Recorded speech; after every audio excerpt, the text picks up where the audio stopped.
सबसे पहला रहेगा टेक्निकल्स, देन उसके बाद रहेगा फंडामेंटल। टेक्निकल्स, अगर आपको कोई भी एक बंदा आकर ऐसा दावा करता है कि मेरी जो ट्रेड है मतलब 100% या 90% एक्यूरेट है, इसका मतलब वो ये कह रहा है कि मेरा जो 10 ट्रेड है, ठीक है, जो भी मैं 10 ट्रेड लेता हूँ उसमें से सारे के सारे 9 से 10 के 10 ट्रेड प्रॉफिटेबल है, कोई भी लॉस में नहीं है, किसी का भी स्टॉप लॉस हिट नहीं होता है, ठीक है, वो ऐसा दावा कर रहा है, बट इन रियलिटी ऐसा कुछ भी नहीं है।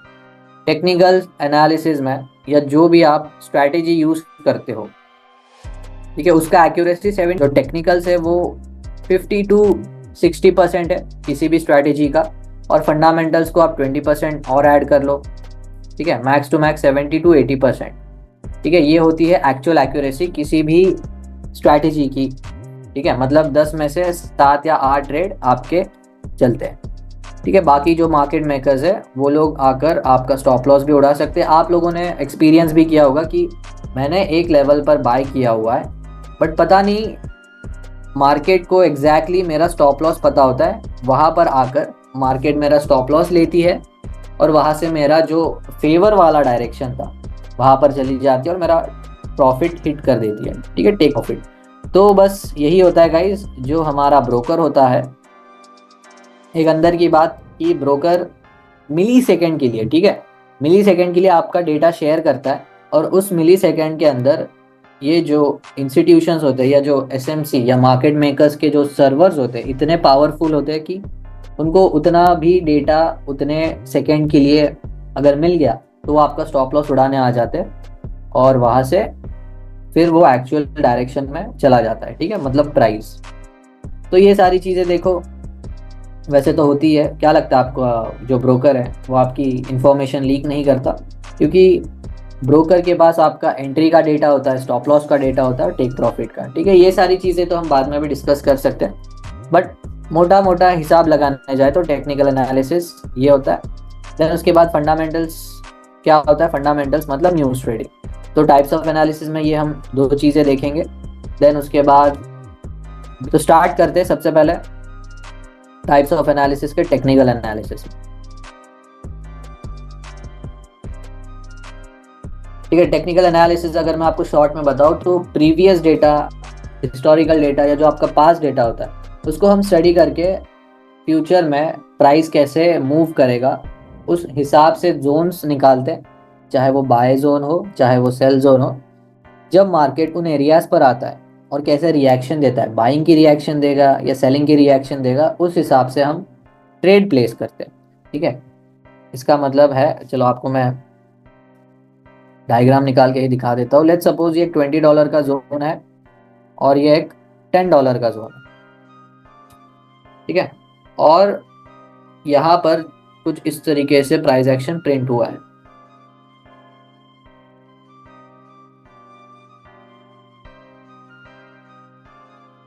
सो मान लेते हैं ये एक मार्च और फेब और ये अप्रैल और ये मई चल रहा है, ठीक है। सो पिछले 3 महीनों का डेटा है हमारे पास कि मार्केट कैसे मूव हुआ है। अगर इसको मैं यहाँ पर कुछ ऐसे कर देता हूँ, ठीक है, लेट्स सपोज ये प्रीवियस डेटा है और यहाँ पर हमारी करंट मार्केट प्राइस है, ठीक है, आज की डेट क्या है 16, प्राइस यहाँ पर है कुछ $17-18 के आसपास।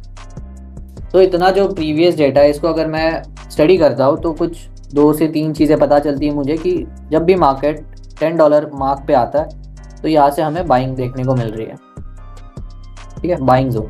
तो मुझे एक चीज़ पता चल गई कि ये जो एक जोन है यहाँ से बाइंग एक्सपेक्टेड है, तो मैं क्या करूँगा, जोन मार्क करके एक्सटेंड कर दूंगा आगे, और जैसे ही मार्केट $20 के मार्क पर जाता है वहाँ से सेलिंग देखने को मिलती है, ठीक है। सो इसको मैं एक सेलिंग एरिया मार्क करके एक्सटेंड कर दूंगा, तो मेरे पास एक बाय जोन और एक सेल जोन निकल कर आ गया। देन इसके बाद अगर आप देखो तो ये कुछ छोटे छोटे जोन्स हैं जहाँ पर मार्केट रेंज हुआ है। रेंज का मतलब है मार्केट एक ही प्राइस के अंदर ऊपर या नीचे हो रहा है। लेट्स सपोज ये $15 से लेकर $17 के बीच में। अब मुझे पता है कि 15 से 17 के बीच में ट्रेड नहीं करना है, या ये मेरा नो ट्रेडिंग जोन है। इसके अंदर अगर प्राइस रहेगी तो मुझे ट्रेड नहीं करना है, इसके ऊपर या नीचे रहेगी तो मैं ट्रेड कर सकता हूँ, तो ये मेरा नो ट्रेडिंग जोन। इससे मुझे ये भी पता चल गया कि ट्रेड कहाँ नहीं लेना है। तो 3 चीज़ें पता चल गई। अगर मार्केट $10 पर आता है, यहाँ से बाइंग की रिएक्शन या कंफर्मेशन मिलता है तो यहाँ से आप बाय करो। यहाँ पर $20 पर आता है तो with some sort of confirmation यहाँ से भी आप सेल कर सकते हो। तो ये होता है गाइस टेक्निकल एनालिसिस। अब टेक्निकल एनालिसिस में 2 से 3 चीज़ें आती है। सबसे पहले चीज़ है वॉल्यूम, ठीक है, बहुत से लोग वॉल्यूम देखकर भी ट्रेड करते हैं।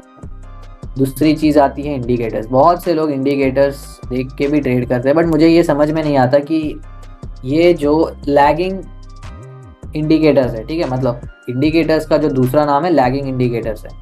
इसका मतलब है कि मार्केट में मान लो $1 से लेकर मार्केट $5 पर जाती है।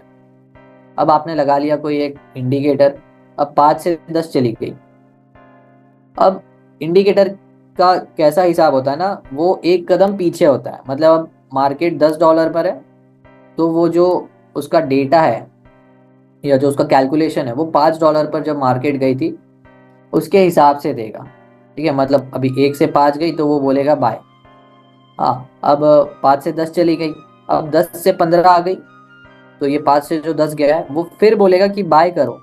बट ऐसा नहीं होगा इन रियलिटी। जो करंट मार्केट प्राइस है वो सेल हो चुकी है 10 से दोबारा 5 से, तो यहाँ पर इंडिकेटर बोलेगा बाय कर ले भैया, ठीक है। यहाँ पर बाय करोगे फंस जाओगे। तो टेक्निकल एनालिसिस में एक और चीज़ आती है वॉल्यूम।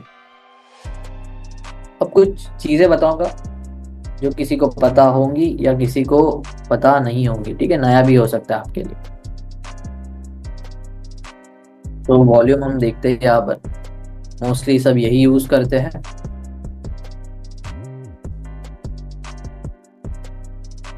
अब यहाँ पर देखेंगे,